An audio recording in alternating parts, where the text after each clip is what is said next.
El día de hoy vamos a conocer los sonidos y pronunciación de la consonante H, la vocal I y la consonante J en inglés. La consonante H suena como H en inglés. Al principio de sílaba suena parecido a la J española, pero más suave. Por ejemplo, hot, hot, caliente. Adhere, adhere, adherirse.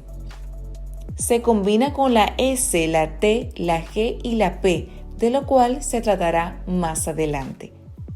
Recuerda que la H es muda en algunos vocablos, por ejemplo, honest, honor.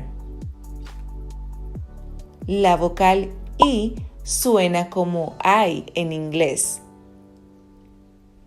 Como su denominación I en algunos monosílabos y particularmente cuando va entre consonantes seguida la última de estas por E muda.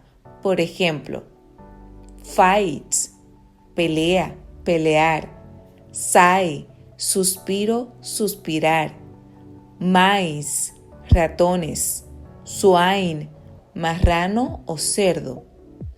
También suena como la I española, pero muy breve, generalmente entre consonantes. Sin, pecado. Sing, cantar. It's, ello, lo, la. También suena como la E francesa. La I tiene ese sonido cuando va seguida de la R al final de la sílaba. Por ejemplo, sir, señor, firm, firme, firma o razón social. First, primero. Bird, pájaro.